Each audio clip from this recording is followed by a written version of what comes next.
Main റോഡിൽ നിന്ന് ചിന്നമുട്ടം റോഡിലേക്കുള്ള റോഡാണിത്. Right സൈഡിലൊരു പള്ളി കാണാം.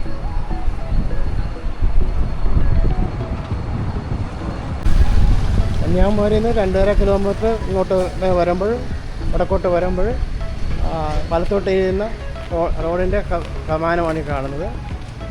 ഇവിടെ റൈറ്റ് സൈഡിലൊരു പള്ളിയെല്ലാം കാണാവുന്നതാണ്. പള്ളിയും സ്കൂളും എല്ലാം ഉണ്ടെന്ന് തോന്നുന്നു.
മില്ലൊക്കെ കാണാം. വിൻഡ് മില്ല് അവരയിൽ കാണാൻ അറിയത്തില്ല.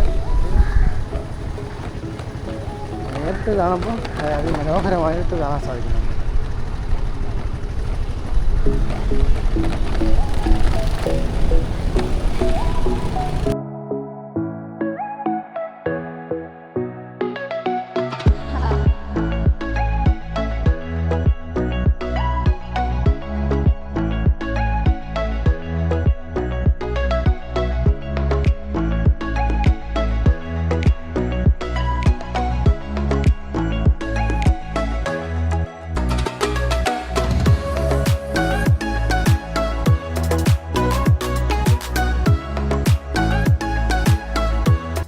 ഞാനിപ്പോൾ ചിന്നമുട്ടം ബീച്ചിലാണ് ഉള്ളത്.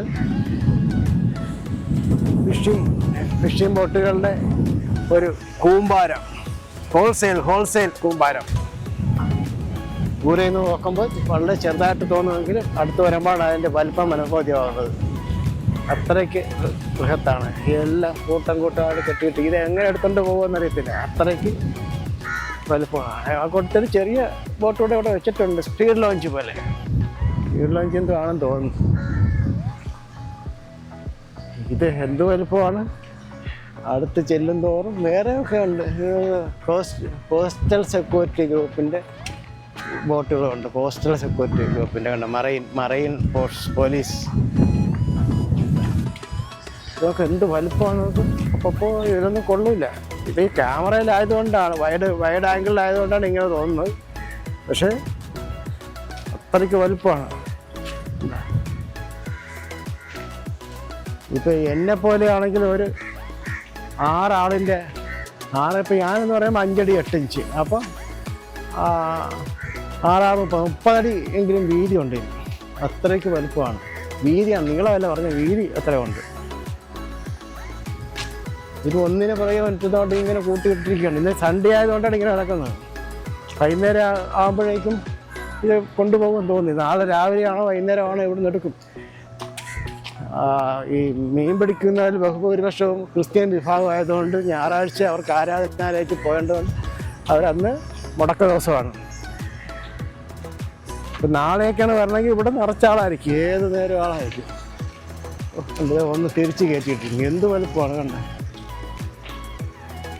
എല്ലാത്തിനും കുരിശടയാളമുണ്ട്. 2 ഡീസൽ പമ്പ് കാണുന്നു. നിങ്ങൾക്ക് എന്തോ മെയിൻ്റനൻസ് പണികൾ നടക്കുന്നുണ്ട്.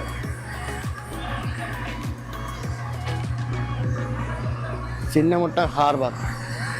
ഈ ഹാർബറിൻ്റെ കാര്യമാണ് ഞാൻ പറഞ്ഞത്. കന്യാകുമാരി അവിടെ നിന്ന് അഡ്വഞ്ചർ ടൂറിസം അതിൻ്റെ ഭാഗമായിട്ട് ഇവിടെ വന്ന് തിരിച്ച് പോകാൻ സാധിക്കുമെന്ന് പറഞ്ഞത്. നമുക്ക് ഇതിൻ്റെ അങ്ങേക്കരയിൽ പോകുമ്പോൾ അതിൻ്റെ കുറച്ച് കാര്യങ്ങൾ കൂടെ നിങ്ങൾക്ക് വ്യക്തമാകും. പിന്നെ ഇത് കഴിഞ്ഞാൽ വട്ടേക്കോട്ടെ, അവിടെയും അത് ഫിഷിംഗ് ഹാർബറല്ല, പക്ഷേ അവിടെ ബോട്ടുകൾ അടുക്കാൻ പറ്റുന്ന രീതിയിലുള്ള സംവിധാനങ്ങൾ അണക്കാൻ സാധിക്കും. കാരണം ചെറിയ ബോട്ടുകളാണല്ലോ മീൻ പിടിക്കാൻ, ചെറിയ ബോട്ടുകളാണ് അഡ്വഞ്ചർ ടൂറിസം നമുക്ക് തുടക്കത്തിൽ ചെയ്യാമെന്ന് പറയുന്നത്. അപ്പോൾ അത് അവിടെ ഈ മണ്ണ് പോലുള്ള സ്ഥലങ്ങൾ മതി. മീൻ പിടിക്കുന്ന ബോട്ടുകൾ വലിച്ചു കയറ്റാനും ആളെ കയറ്റാനും ഇറക്കാനും ഒക്കെ അത് മതി. ഇത് വലിയ ബോട്ടുകൾക്കുള്ള ഹാർബറാണിത്, ഫിഷിംഗ് ഹാർബറാണ്. അപ്പോൾ സൺസെറ്റ് പോയിൻ്റ് ഉണ്ടല്ല, കോവളം ബീച്ച്, കന്യാകുമാരിയിലെ കോവളം ബീച്ച് എന്ന് പറഞ്ഞാൽ സൺസെറ്റ് പോയിന്റിലേക്ക് കൊണ്ടെത്തിക്കാൻ സാധിക്കും. അങ്ങനെ ഇത് മത്സ്യത്തൊഴിലാളികളായവരെ തന്നെ ഈ ബോട്ട് ജീവനക്കാരെ വെക്കേണ്ടി വരും. കാരണം എന്ന് വെച്ച് കഴിഞ്ഞാൽ ഇവിടെ ധാരാളം ഉണ്ട് കേട്ടോ, ധാരാളം ബോട്ടുകൾ കിടക്കുകയാണ്. അപ്പം ഇതിൻ്റെ ഓപ്പറേറ്റിംഗ് സിസ്റ്റത്തിലേക്ക് ഓപ്പറേറ്ററൊക്കെ ആയിട്ട് മത്സ്യത്തൊഴിലാളികൾ തന്നെ വെക്കേണ്ടി വരും. അവർക്കാണ് നല്ല നീന്തൽ தெரிയുന്നത്. അപ്പോൾ അത് മാത്രമല്ല, ഇവിടുത്തെ ഈ കാറ്റിൻ്റെ ഗതി അതുപോലെ കുറച്ച് കാര്യം കൊണ്ടല്ലേ ഈ മത്സ്യത്തൊഴിലാളികൾക്ക് അറിയാം അതിൻ്റെ കാര്യങ്ങളും. അപ്പോൾ അവർ അതിൻ്റെ ഓളവും കാറ്റും അതിൻ്റെ എന്തൊക്കെയാണ് അവരുടെയായിട്ടുള്ള ഭാഷകളുണ്ട്. അപ്പോൾ അത് മനസ്സിലാക്കിയിട്ട് വലിയ അപകടമില്ലാത്ത തക്കം നോക്കി അവർ ബോട്ട് ഇറക്കി ഇത് കൊണ്ടുപോവുകയും ചെയ്യും. അപ്പോൾ അവർക്ക് കറക്റ്റായിട്ട് അറിയാം ഇന്ന് ഇറക്കാൻ പറ്റുമോ, ഇന്ന് കൊണ്ടുപോകാൻ പറ്റുമോ, ഈ അഡ്വഞ്ചർ ടൂറിസം നടത്താൻ പറ്റുമോ എന്നൊക്കെ അവർക്ക് കൃത്യമായിട്ട് അറിയാം. വെള്ളത്തിൻ്റെ നിറം നോക്കി കളറൊക്കെ നോക്കിയിട്ട് അവർ കറക്റ്റായിട്ട് നിർവചിക്കും ഇന്ന് പോകാൻ പറ്റത്തില്ല എന്നുള്ള രീതിയിൽ. അപ്പോൾ അതുകൊണ്ട് തന്നെ അവരെ പോലുള്ള നല്ല എക്സ്പീരിയൻസ് ഉള്ളവർ തന്നെ വേണം ഇതുപോലുള്ള അഡ്വഞ്ചർ ടൂറിസത്തിന്. മാത്രമല്ല ഒരാൾ 1-2 പേരെയൊക്കെ എന്തെങ്കിലും അപകടപ്പെട്ട ഒരു സാഹചര്യം വന്നാലും അവരെ നീന്തി കരക്കൊണ്ടുവരാൻ അവരെ പോലുള്ളവർക്ക് പറ്റത്തുള്ളൂ. നമ്മളിപ്പോൾ ലൈഫ് ജാക്കറ്റ് ഇട്ട് കൊടുത്താലും അവരെ ഇങ്ങനെ വീണ് കഴിയുമ്പോൾ അതിൻ്റെതായിട്ടുള്ള വെപ്രാളം അതുപോലുള്ള കാര്യങ്ങളൊക്കെ ഉണ്ടാകും. അപ്പം അവർ ആ സന്ദർഭത്തിൽ നീന്തി രക്ഷിച്ച് കൊണ്ടുവരണമെന്നുണ്ടെങ്കിൽ ഇവരെ പോലുള്ളവരെ കൊണ്ട് സാധിക്കത്തുള്ളൂ. ആ വകുപ്പിൻ്റെ കയ്യിലിരിക്കുന്ന ജീവനക്കാരെ കൊണ്ടൊന്നും അതുപോലുള്ള അഡ്വഞ്ചർ ടൂറിസം ഒന്നും നടപ്പിലാക്കാൻ പറ്റില്ല. അവർക്ക് അതിനുള്ള ആരോഗ്യമില്ല. അത് മാത്രമല്ല അവരെ ആ രീതിയിലുള്ള പ്രാക്ടീസ് കിട്ടിയവരല്ലേ. ഈ മത്സ്യത്തൊഴിലാളികൾ പറയുമ്പോൾ ചെറിയ വയസ്സ് മുതലേ അവർ കടലിൽ കുളിച്ചും നീന്തിയും അതിൻ്റെ തഴക്കവും പഴക്കവും ഒക്കെ വന്നവരാണ്. അവർക്കറിയാം അത് ഏത് രീതിയിൽ കൊണ്ടുപോകണമെന്ന്. അപ്പോൾ അതുകൊണ്ട് തന്നെ അവരെ അവരെ ഭൂരിപക്ഷം ഉൾപ്പെടുത്തിക്കൊണ്ട് വേണം ഈ പറയുന്ന അഡ്വഞ്ചർ ടൂറിസം അങ്ങോട്ട് പോകണം. ഇവിടെ എല്ലാം ഉണ്ട് അഡ്വഞ്ചർ ടൂറിസം നടപ്പിലാക്കാൻ. ഇത് നമ്മൾ കാറ്റാടി മരമില്ലേ, ഇടതൂർന്ന് നിൽക്കുന്ന കാറ്റാടി മരം, അതുപോലെയാണ് ഇവിടെ ഈ ഫിഷിംഗ് ബോട്ടുകൾ കിടക്കുന്നത്. ഈ ഒന്നിന് പിന്നാലെ മറ്റൊന്ന രീതിയിൽ അടിഞ്ഞടിഞ്ഞാണ് ഇവിടെ കിടക്കുന്നത്. ഒരുപാട് ധാരാളം ബോട്ടുകളാണ് കിടക്കുന്നത്. ഇപ്പം എല്ലായിടത്തും പോകണമെങ്കിൽ പോകാം. ഇത് നമ്മൾ പറഞ്ഞ ചെറിയ ബോട്ട് വന്ന് ലാൻഡ് ചെയ്യാനുള്ള സാഹചര്യം എവിടെയാണെന്ന് നോക്കുന്നതിൻ്റെ ഭാഗമായിട്ടാണ് ഇപ്പോൾ നമ്മളിവിടെ നിൽക്കുന്നത്. ഏതായാലും അതും കൂടെ നമുക്കതിൽ ഉൾപ്പെടുത്താം. അതുകൊണ്ട് ഇതിങ്ങനെ റൗണ്ട് എസ് മോഡലിലാണ് ഇതിവിടെ കിടക്കുന്നത്. വണ്ടിയിൽ പോലും ആരുമില്ല. എല്ലാവർക്കും അറിയാം സൺഡേയിൽ ഇവിടെ വന്നിട്ടൊന്നും ഒരു കാര്യമില്ലെന്നത്. എല്ലാം കിടക്കുകയാണ്. ഇപ്പോൾ ദൂരെ നിന്ന് കാണുന്നതൊക്കെ അല്ല, അടുത്ത് വരുമ്പോൾ നല്ല നീറ്റ് ആൻഡ് ക്ലീൻ ആയിട്ട് അവരെല്ലാം ഒതുക്കി അടുക്കിയാണ് വെച്ചിരിക്കുന്നത്. നാളത്തെ പണിക്ക് പോകാൻ പരുവത്തിന് എല്ലാം തയ്യാറാക്കി വെച്ചിട്ടാണ് അവർ പോയിരിക്കുന്നതെന്നാണ് എനിക്കത് കണ്ടിട്ട് മനസ്സിലാക്കാൻ സാധിക്കുന്നത്. ഇപ്പോൾ നല്ല വലിയ വലുപ്പം എല്ലാം ഏകദേശം ഒരേ അളവ് തോന്നിക്കുന്നതാണ് കേട്ടോ ഈ ഫിഷിംഗ് ബോട്ടുകൾ. ഇവിടുന്ന് എപ്പോഴും ഇതുപോലെ ബോട്ടുകളൊന്നും അടങ്ങി കിടക്കത്തൊന്നുമില്ല. ഇതിപ്പോൾ ഈ സൺഡേ ആയതുകൊണ്ടും പിന്നെ അല്ലെങ്കിൽ മത്സ്യത്തൊഴിലാളികളുടെ സമരങ്ങളുണ്ടല്ലോ, പിന്നെ ട്രോളിങ് അതുപോലുള്ള സമയങ്ങളിൽ മാത്രമാണ് ഇതുകളൊക്കെ കൂട്ടമായിട്ട് കൂടെ അടിക്കണം. അല്ലാത്തപ്പോൾ എല്ലാവരും മീൻ പിടിക്കാനായിട്ടോ പോയി കഴിഞ്ഞാൽ 2-3 ദിവസമൊക്കെ കഴിഞ്ഞിട്ടാണ് മടങ്ങി വരുന്നത്. അപ്പം ഇവിടെ മറ്റ് അഡ്വഞ്ചർ ബോട്ടുകളൊക്കെ വന്ന് ഇവിടെ അടുക്കാൻ, അല്ലെങ്കിൽ നമ്മൾ സ്റ്റാർട്ടിൽ കണ്ടില്ലേ അവിടെ ചെറിയ ബോട്ടുകൾ അടുക്കാനുള്ള സൗകര്യമുണ്ട്. അപ്പോൾ അവിടെ വന്ന് ഈ അഡ്വഞ്ചർ ബോട്ടുകളൊക്കെ അവിടെ വന്നാണ് അടുക്കേണ്ടത്. പിന്നെ ഇവിടെ ഇത്ര നല്ല ഹൈറ്റ് ഉള്ളത് കൊണ്ട് ഇവിടെ അത് സാധ്യമല്ലെങ്കിൽ ഒരു സ്റ്റെയർ കേസ് പോലുള്ള എന്തെങ്കിലും സംവിധാനം അണക്കിയാൽ മതി. ഇവിടെ അതിനുള്ള സാഹചര്യമുണ്ട്. പക്ഷേ ഇത് കണക്ക് ഈ വലിയ ബോട്ടുകൾ എപ്പോഴും വന്ന് കിടക്കത്തില്ല. അപ്പം ഞായറാഴ്ച ഉള്ള ദിവസങ്ങളിൽ ഇവിടെ തീർച്ചയായിട്ടും ഇത് കണക്ക് തന്നെ ആയിരിക്കും ബോട്ട് അടങ്ങി കിടക്കുന്നത്. അപ്പം നമ്മൾ ആരംഭത്തിൽ കണ്ട ചെറിയ ബോട്ട് കിടക്കുന്നില്ലേ, ചെറിയ, അപ്പോൾ അവിടെ കൊണ്ടുവന്ന് ആളെ കയറ്റി ഇറക്കി ഇന്ന് സംവിധാനം അണക്കിയ കറക്റ്റായിട്ട് കാര്യങ്ങൾ നടക്കും. കുറച്ച് ശുനകന്മാരൊക്കെ നിൽക്കുന്നത് അല്ല, 1 2 എത്ര പേരുണ്ട്? 4 ഉണ്ട്. ഏതായാലും അവരുടെ കടിയൊന്നും കൊള്ളണ്ട, എപ്പോഴാണ് ഇവർക്ക് മാറ്റം വരുന്നത് പറയാൻ പറ്റൂലല്ലോ. അതുകൊണ്ട് തൽക്കാലം അവരിൽ നിന്ന് ഞാൻ പിടിവിട്ട് ഇനി ഇതിൻ്റെ റോഡിലേക്ക് കയറാം. അപ്പോൾ നമ്മളിപ്പോൾ ഇട സൈഡിൽ നിന്ന് വലത് സൈഡിൽ വന്നിട്ടുണ്ട്. ഇനി ഇതിൻ്റെ മേൽവശത്ത് ഉള്ള സാഹചര്യം എന്താണെന്ന് കൂടെ നമുക്കൊന്ന് മനസ്സിലാക്കാം. നിങ്ങൾ ഈ കന്യാകുമാരി വിമാനപ്പാറയിലേക്ക് ടൂറായിട്ട് വരുമ്പോൾ കാറ് പോലുള്ള ട്രെയിൻ പോലുള്ള കാര്യങ്ങൾക്കാണ് വന്നെങ്കിൽ അവിടുന്ന് ബസ് കയറി ഓട്ടോ കയറിയൊക്കെ വരേണ്ടി വരും. അതല്ലെന്നുണ്ടെങ്കിൽ നിങ്ങൾ സ്വന്തമായിട്ട് കാറോ സ്കൂട്ടറൊക്കെയാണ് അതിലാണ് വരുന്നതെങ്കിൽ തീർച്ചയായിട്ടും നമുക്ക് റൈറ്റ് സൈഡിലേക്കും പോകാം, ലെഫ്റ്റ് സൈഡിലേക്കും പോകാം. അത് അവിടെ നിന്ന് ഇങ്ങോട്ട് വരുമ്പോൾ കന്യാകുമാരി ഇങ്ങോട്ട് വരുമ്പോൾ റൈറ്റ് സൈഡിലുള്ള റോഡോടെ ഇങ്ങോട്ട് വരുമ്പോൾ 2.5 കിലോമീറ്റർ, കറക്റ്റ് 2 കിലോമീറ്റർ അത്രയേ ഉള്ളൂ. ഒരു 2.5 കിലോമീറ്റർ പറയുന്നത് കന്യാകുമാരിയുടെ അവിടെ നിന്ന് പടിഞ്ഞോട്ട് പോകുമ്പോഴുള്ള ലൈറ്റ് ഹൗസ് ഇല്ലേ, ആ ലൈറ്റ് ഹൗസിൻ്റെ അവിടെ നിന്ന് ഇങ്ങോട്ടുള്ള അളവാണ് പറയുന്നത്. കറക്റ്റായിട്ട് പറഞ്ഞാൽ 2 കിലോമീറ്റർ ഇങ്ങോട്ട് വടക്കോട്ട് ഓടി വരുമ്പോൾ റൈറ്റ് സൈഡിലേക്ക് കാണുന്ന ഒരു കുറച്ച് സാമാന്യം ഭേദപ്പെട്ട വീതിയുള്ള ഒരു റോഡാണ്. അതിലൂടെ വരുമ്പോഴാണ് ഇത്. ഇപ്പം ഞാനിത് പറയുന്നത് എന്നെപ്പോലുള്ള പലർക്കും ഇതൊക്കെ അറിയാം, ഇവിടെയൊക്കെ വന്ന് ചില പരിചയമുള്ളതായിരിക്കും. വരാത്തവർക്ക് വേണ്ടിയിട്ടാണ് ഇങ്ങനെ പറയുന്നത്.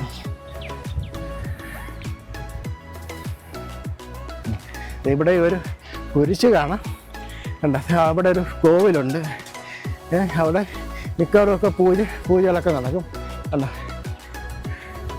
അവിടെയും ആ കോവിലിൻ്റെ ഇപ്പുറത്ത് മാറി കണ്ട മണ്ണ് കണ്ട. ഇവിടെയൊക്കെ കൊണ്ടുവന്ന് ഈ പറഞ്ഞ് ബോട്ട് അടുപ്പിക്കാൻ പറ്റും. എവിടെയാണോ നല്ല സൗകര്യം കിട്ടുന്നത് അവിടെ കൊണ്ടുവന്ന് നാം പറഞ്ഞ ഈ അഡ്വഞ്ചർ ടൂറിസം എന്ന് പറഞ്ഞില്ലേ, അതിൻ്റെ ചെറിയ ചെറിയ ബോട്ടുകളൊക്കെ ഇവിടെ കൊണ്ട് അടുപ്പിച്ച് ആൾ ഇറക്കാൻ പറ്റും. ആ കോവിൽ പോകേണ്ടവർക്ക് കോവിലിൽ പോകാം, ഇവിടെ ഹാർബറിൽ വന്ന് മീൻ വാങ്ങിക്കേണ്ടവർക്ക് മീൻ വാങ്ങിക്കാം, അതെല്ലാം സൗകര്യമുണ്ട്. ഇനി ഇവിടുന്ന് കുറച്ചധികം ദൂരം നമ്മളിപ്പോൾ അതിൻ്റെ മുൻഭാഗമാണ് കണ്ടത്. ഇതിൻ്റെ അതിന് മുൻഭാഗം കടലിലേക്ക് പോകുന്ന മുൻഭാഗം ഒരുപാടുണ്ട്, അത് നമുക്ക് പോയി കാണാം. അപ്പോൾ ഇവിടുന്ന് അങ്ങോട്ട് പുലിമുട്ടുണ്ട്, ആ പുലിമുട്ടിലേക്ക് നമുക്കൊന്ന് പോയി നോക്കാം. അതിൻ്റെ പുലിമുട്ടിലേക്ക് പോകേണ്ട ആവശ്യം നടത്തിയില്ല, എങ്കിലും നിങ്ങളെ ഒന്ന് കാണിക്കുന്നതിന് വേണ്ടി അവിടെയൊന്നും ബോട്ടൊന്നും നിർത്താൻ പറ്റില്ല. നമ്മൾ ആരംഭത്തിൽ കണ്ട സ്ഥലത്ത് മാത്രമേ ബോട്ട് നിർത്താൻ സാധിക്കുകയുള്ളൂ. പിന്നെ ഞാനിപ്പോൾ ഇവിടെ കാണിച്ച സ്ഥലവും എങ്കിലും ആ പുലിമുട്ടിൽ നമുക്കൊന്ന് പോയി നോക്കാം. എൻ്റെ വലത് സൈഡാണ് ഇപ്പോൾ നമ്മുടെ ഹാർബറിൻ്റെ ഫിഷിംഗ് ഹാർബറിൻ്റെ വലത് സൈഡ് കൂടെയാണ് നമ്മളിപ്പോൾ പോകുന്നത്.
ചൂണ്ടയിടുന്നവരാണ് അധികം. പിന്നെ നീട്ടുവല ഇപ്പോൾ അവിടെ പോയപ്പോൾ നീട്ടുവല ഇടുന്ന ബോട്ടുകൾ നമ്മൾ കണ്ടു.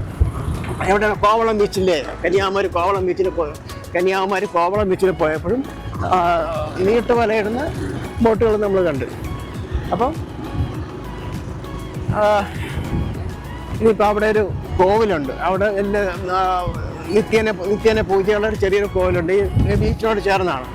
കഴിഞ്ഞ ദിവസം നമ്മളിവിടെ വന്നപ്പോഴും അവിടെ നല്ല പൂജ, ഒരുപാട് ആൾക്കാർ വന്ന് പൂജ അർപ്പിക്കുന്നത് കാണാൻ സാധിക്കുന്നുണ്ടായിരുന്നു. അപ്പോൾ നമുക്കിപ്പോൾ അങ്ങോട്ട് പോയിട്ട് അതും കണ്ട് അതുവഴി തന്നെ നമുക്ക് മടങ്ങി പോകാൻ സാധിക്കും. എന്നോട് രോഗം ബാധിച്ച് 2 പേര് ഇവിടെ ഉണ്ട്. കാണുന്നിടത്തൊക്കെ ചൂണ്ടയിടുന്നവർ. തെരച്ചി 2 പേരുണ്ട്.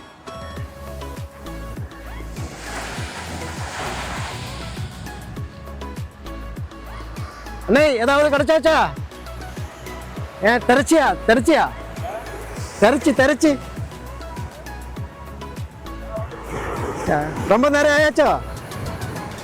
இப்போதான் 2 ചൂണ്ടക്കാർ. നമ്മുടെയും പരിപാടിയാണ്. എവിടെ പോയാലും ചൂണ്ടയും കൊണ്ടുപോകും. നമ്മുടെയും പരിപാടി ഇതൊക്കെ തന്നെയാണ്. മിക്കവാറൊക്കെ കയ്യിൽ കാണും.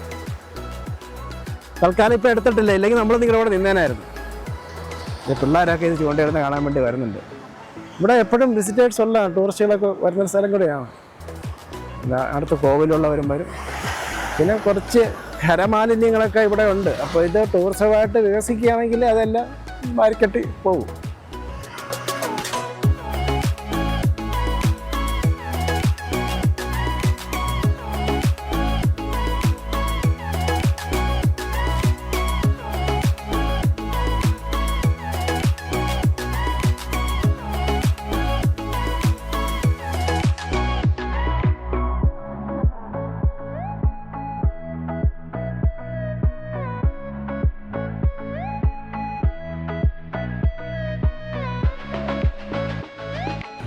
ഇതാണ് ഞാൻ ആരംഭത്തിൽ പറഞ്ഞ ചെറിയ ബോട്ടുകൾ കിടക്കുന്നുണ്ട്, ഫിഷിംഗ് ബോട്ടുകൾ.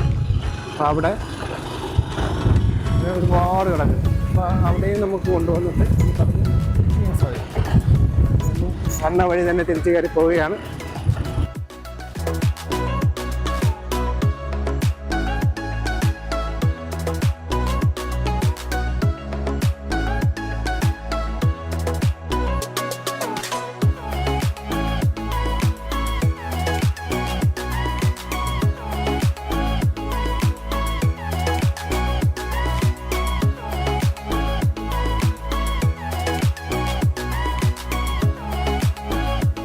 ാണ് കോവിൽ. ദൂരെ നിന്ന് നമ്മൾ കണ്ടില്ലേ ഒരു ചുമല നിറത്തില്ല, ആ കോവിലിൻ്റെ അടുത്തേക്കാണ് ഇപ്പോൾ നമ്മൾ പോകുന്നത്. അടുത്ത് ഒരു ചർച്ചുമുണ്ട്, ഒരു കോവിലുമുണ്ട്. അപ്പോൾ എല്ലാം ചേർന്ന് വളരെ ഫലസമ്പുഷ്ടമായ ഒരു പ്രദേശം തന്നെയാണ് ഇത്. ചർച്ച് കാണാമല്ലോ അല്ലേ? ചർച്ചുണ്ട്. അവിടെ നിങ്ങോട്ട് അതിമനോഹരമായ സ്ഥലങ്ങളാണ്. അതിൻ്റെ കൂടെ ഒരുപാട് ടൂറിസ്റ്റ് വന്ന് കുളിക്കാൻ പറ്റുന്ന ഇടങ്ങളാണ് അത്. ഇനിയിപ്പോൾ കുറച്ച് കഴിയുമ്പോൾ ടൂറിസ്റ്റുകളൊക്കെ വന്ന് കുളിക്കും. ഇവിടെ നല്ല വൈബ് ഉള്ള സ്ഥലമാണ്. ഇനിയിപ്പോൾ നേരെ കാണുന്നതാണ് വിവേകാനന്ദ പാറയും വിവേകാനന്ദ മണ്ഡപവും. തിരുവള്ളൂരൊക്കെയാണ് ആ തല ഉയർത്തി നിൽക്കുന്നത്. കാണാമെന്ന് വിശ്വസിക്കുന്നു. ഏതായാലും ഇതിനപ്പുറത്തേക്ക് പോകാൻ പറ്റില്ല, ഇവിടെ നിന്ന് നോക്കാം. ഇവിടെ അടുത്താണ്. നമ്മൾ 2.5 കിലോമീറ്ററേ ഉള്ളൂ അവിടെ നിന്ന് ഇങ്ങോട്ട്. എന്താ ആ ബിൽഡിങ്ങുകളെല്ലാം കഴിഞ്ഞിട്ട് എന്താ അപ്പം ഇങ്ങനെ വരുമ്പോൾ കണ്ടത് ഇവിടെ കുട്ടികൾ ഫാമിലിയായിട്ട് അമ്മയും അച്ഛനും കുട്ടികളുമായിട്ട് കളിക്കുന്നതാണ്. ഇവിടെ എല്ലാം കുളിക്കുന്ന സ്ഥലമാണ്. ഒരുപാട് ടൂറിസ്റ്റുകൾ വരുന്നതാണ്. ഞാൻ ഇത് പോകുമ്പോൾ 1-2 തവണ വന്നിട്ടുള്ളതാണ്. പിന്നെ ഇങ്ങനെ വ്ലോഗ് ചെയ്യാൻ തുടങ്ങുമ്പോൾ പിന്നെ അതിൻ്റെതായിട്ടുള്ള രീതിയിൽ വരുന്നതേ ഉള്ളൂ. എപ്പോഴും വരാറില്ല. സാധാരണ വരുന്നത് അവിടെ കന്യാകുമാരിയുടെ മെയിനായിട്ടുള്ള സ്ഥലങ്ങളൊക്കെ വന്നിട്ടാണ് പോകുന്നത്. അപ്പോൾ ചിലപ്പോൾ ഏതാനും കൂട്ടുകാർ കാണും. കൂട്ടുകാരും ഉണ്ടെങ്കിലും ഇല്ലെങ്കിലും ഹർത്താലാണ് ഞാൻ നമ്മുടെ അവിടുന്ന് സ്കൂട്ടാകും. കാര്യം നമുക്കിങ്ങനെ ഒറ്റയ്ക്ക് മൂവമായിട്ടിരിക്കാൻ എന്തെങ്കിലും എൻഗേജ്ഡ് ആയിട്ടിരിക്കണമെന്നുള്ള ആഗ്രഹമുള്ളതുകൊണ്ട് ഹർത്താലല്ലേ, വീട്ടിൽ കുത്തിയിരിക്കണ്ടെന്ന് വിചാരിച്ചിട്ട് നേരത്തെ അങ്ങ് ഇറങ്ങും. ഇതിനിപ്പോൾ അവിടെ ഉണ്ട്, പാറയുണ്ട്, അവിടെ വരെ കുറച്ചുകൂടെ പോകാം. ഇതിനേക്കാൾ ഇച്ചിടെയൊക്കെ കടൽ രൂക്ഷമായിട്ട് വരുമ്പോൾ പാറയുടെ പകുതി വരെയൊക്കെ വരും എന്താ പാല് കുടിച്ചിരിക്കുന്ന കാണുമ്പോൾ നമുക്ക് മനസ്സിലാവും. ഉണ്ട് ഇപ്പം അച്ഛനും അമ്മയും മോളുമായിട്ട് കുളിക്കാൻ വന്നിരിക്കുകയാണ്. ക്ഷേത്രത്തിൽ പൂജകളുണ്ട്.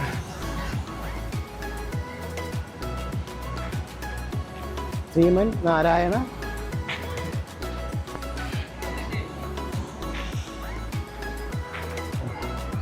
ഇവിടെ വിശേഷ പൂജകളൊക്കെ ഉള്ളൊരു ചെറിയൊരു ക്ഷേത്രമാണ്.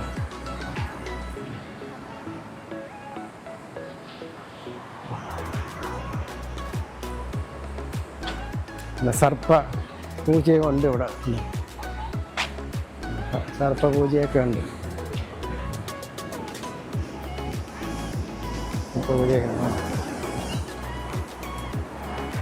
കൂടുതൽ അങ്ങോട്ട് പോകുന്നില്ല, പായലൊക്കെ പിടിച്ചിരിക്കുന്നതാണ്. എങ്കിലും ഇവിടം വരെ കുറച്ച് വന്നതല്ലേ, ഇവിടം വരെ കുറച്ച് ദൂരം വന്ന്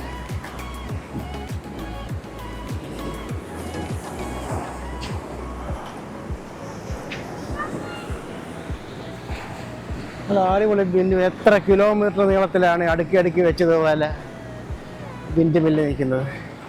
അതിന് ഇങ്ങേറ്റ ഈ വല സൈഡിലേക്ക് കാണുന്ന കൂടംകുളം. ഇത് നമ്മൾ ക്യാമറയിലൂടെ കാണാൻ പറ്റുന്നുണ്ടോയെന്ന് അറിയത്തില്ല. അവിടെ കൂടംകുളത്തിൻ്റെ ആ കപ്പ് പോലുള്ള കുടം പോലുള്ള സാധനങ്ങൾ നമുക്ക് നേരിട്ട് കാണാം. ഇത് ശരിക്കും വൈഡ് ആംഗിൾ ആയതുകൊണ്ട് എങ്ങനെയാണെന്ന് അറിയത്തില്ല. അല്ലെങ്കിൽ നമ്മൾ സൂം ചെയ്യണം. ഇതിൽ സൂം ചെയ്യുന്നതിനൊക്കെ ഒരു പരിധിയുണ്ട്. ഇനി നമ്മൾ പോകുന്നത് ഇതിനു മുന്നേ പറഞ്ഞിട്ടുള്ള വട്ടക്കോട്ട എന്ന് പറയുന്ന സ്ഥലത്താണ്. അവിടെയും ഈ അഡ്വഞ്ചർ ടൂറിസത്തിൻ്റെ ഭാഗമായിട്ട് അവിടെ ബോട്ട് അടുപ്പിച്ച് ആളെ കയറ്റി ഇറക്ക് ചെയ്യാൻ പറ്റുന്ന ഒരു സ്ഥലമാണ്. എല്ലാവർക്കും അറിയാവുന്ന ഫേമസ് ആയ ഒരു സ്ഥലമാണ്. ഹിസ്റ്റോറിക്കൽ പ്ലേസാണ്. അപ്പോൾ നമുക്ക് അവിടെ കൂടെ പോയി നോക്കാം.